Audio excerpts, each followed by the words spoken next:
Okay. Shows about midgets and people with 10 wives and stuff. I mean, we don't want that either, so. Ooh, don't say midget. It is a little chilly out here. You what? It's a little chilly out here. Welcome to the Junkers Review. Go. This week we are reviewing Renfield, starring Nicolas Cage, Nicholas Hoult. Nicolas Cage is Dracula. It's not quite a horror movie. There's a lot of goofiness. There's a lot of blood. It's much more of a comedy. It's more like cartoonish blood than it is gory blood. And Nicholas Hoult plays Renfield. He's Dracula's familiar. And it kind of does a really different take on it. Renfield was in, a lunatic asylum in the book? Was he in a lunatic asylum in the book? No. I think he was. I mean, Renfield, he's your typical, I guess, millennial angst. Well, in this one, they played on the 1992 Dracula with Winona Ryder. Renfield was a lawyer, and he went from America to Transylvania. He was a lawyer. It said he says exactly. I left my wife and children in America to come here to do a deal. Way back when, yeah. Okay. And then that's when he made it. Then that's when he became he decided. Dracula, Nicolas Cage, gave him a proposition and said, "I will give you riches and make if you become my familiar." He did, and he pretty much made him a slave. Well, it wasn't a serious redemption story. No. It was more of a comedic where Renfield is very insecure, very. What was that group that he was in? He was in some sort of support group. He was in an emotional support group. Everyone was talking about their bosses. It's mainly a support group about terrible bosses.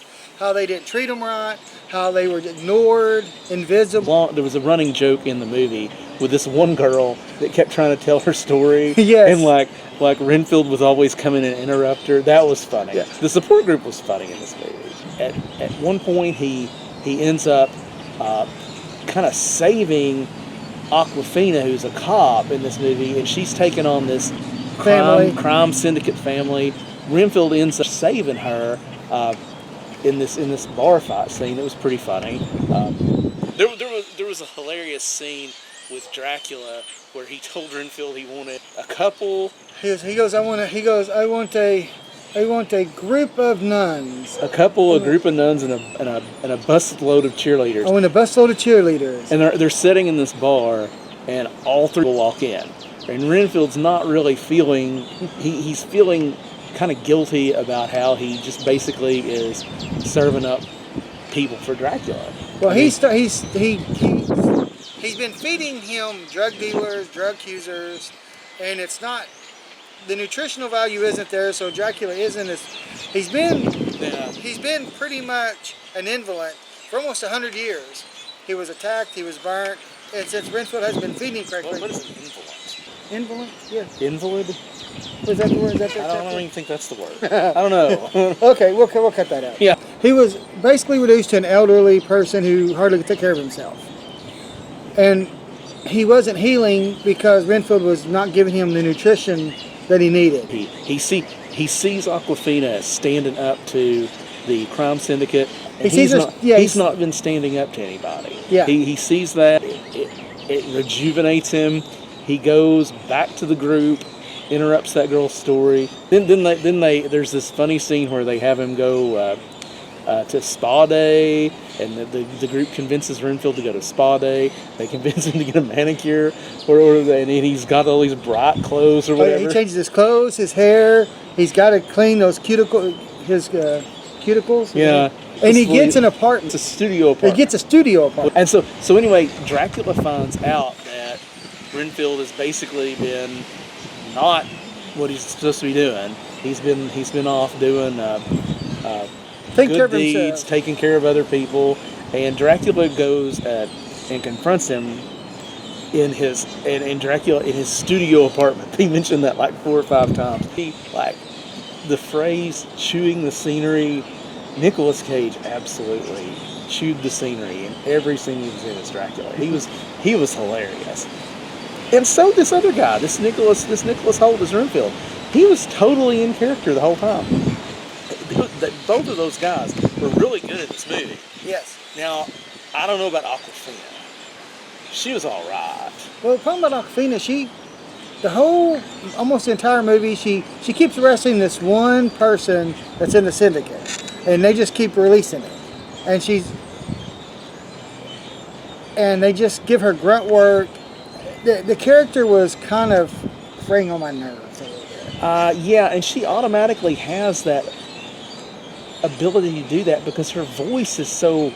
Is it nasal? What is it? It's just a grating voice. Oh, it wasn't the voice. It was just the character. It didn't have much of an arc to it. You know, and another thing. I mean, It wasn't well. Come on, she's an actress. I'm a little bit hefty myself, but I'm not in Hollywood movies. Awkwafina is. If she's going to be in these movies, she should hit the gym more. She was living at large. She has that build. She did not have that build in Shang-Chi. I didn't remember. I totally forgot about that movie. Oh yeah, don't forget to leave a leave some comments. It's like if you're a professional sports player, if you're gonna, if I'm gonna watch, people watch football games all the time and criticize this player and that player for not doing real well, and I'm gonna criticize her for this. Did you see that Falcon? I didn't. That was so cool. Anyway, it all culminates in like a battle between the crime lord syndicate family ended up being a distraction. It ended up being something that they really didn't need in the movie. I thought the guy that played the son was okay. I mean, he wasn't a bad actor. It was just an addition to the movie that they would have been fine with Dracula and Awkwafina and Renfield. They would have been fine with Dracula, Rebecca, who Awkwafina was playing, and Renfield. And they did not need the crime syndicate underlords. Another thing that aggravated me was how corrupt they made the police. Yeah, it's like every single member of this huge New Orleans police department was in on this. Every one of them. That was kind of not believable. I don't know. I can't pronounce the lady who was the head of the syndicate. She's an Iranian actress. Yeah. Shabra Agadish, I don't know. Bella Francisco Lobo was her character's name. She was just way too powerful. She had way too much influence in the movie. Why would Dracula need these people? If you watch this movie, the way they portrayed Dracula, he is extremely powerful. He does not need these people at all. What do they bring to the table? Well, there was a scene where he just wanted to get healthy, and he talked about just getting a nice castle or a nice large house and living, not slumming it, living into an old run-out building. Renfield comes back into where they're staying, and he's got this huge board with all these strings up. And right in the middle, it's Overlord. But one thing that's funny about this movie, too, is that Count Dracula is not in some real nice castle or anything like that. No, he's in an abandoned hospital. An abandoned hospital in the grittier side of New Orleans, which is already gritty enough. I would recommend the movie. Oh yes, it is funny. We're leaving out a lot of funny stuff. All the people, I hear this a lot. People bitching about all that you're seeing is superhero movies, and they don't make original movies anymore. This is original movie. It isn't an original Dracula. They made 15,000 Dracula movies, but this is absolutely an original take on the character. Yes. And the fact that it focused on Renfield and not Dracula was really unique. There is a lot of goofy gore in the movie that may turn off some people, but at no point did I ever believe any of this was real. Oh no, it's more of a goofy, almost comedic gore. There are two people that get their heads kicked off. No, one gets kicked off, the other gets punched off. Yeah. And there's one scene where a guy gets his arms severed, and then Renfield uses those arms as nunchucks. as nunchucks. It is absolutely silly, don't be turned. This is not nasty. This is not Texas Chainsaw Massacre gore. And they used some footage from other vampire movies from the 20s and the 30s. Oh, they worked in Nicolas Cage into some older movies. Like the Bela Lugosi. Again, this is a thing we should have mentioned like at the beginning. This happens with us. Me and you do this a lot. You'll remember good stuff. I remember good stuff, but then we.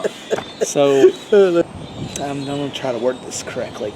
If you would like to see original quality films, you need to support them. Otherwise, we're gonna be back to superhero junk, agenda pushing that crap they aim at wine moms on Bravo. Shows about midgets and people with 10 wives and stuff. I mean, we don't want that either. So, ooh, don't say midgets.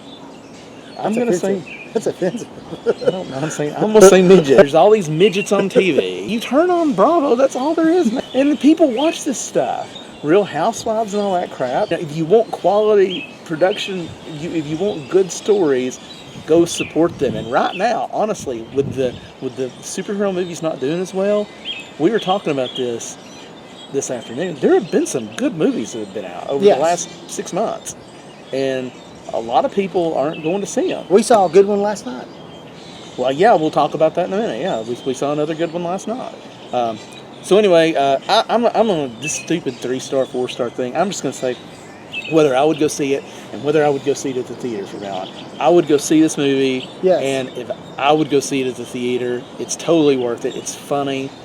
Don't take your kids. I didn't take my kids. Yeah, and I would see it. It's hilarious, and we left out a bunch of funny scenes. Yeah. So it's very funny. It's very kooky. Don't forget to hit the subscribe button, the like button, so we can keep putting out these videos. And and leave stuff in the comment. Give us some pointers of what you thought we should do or don't do. Well, you want to talk about that other movie?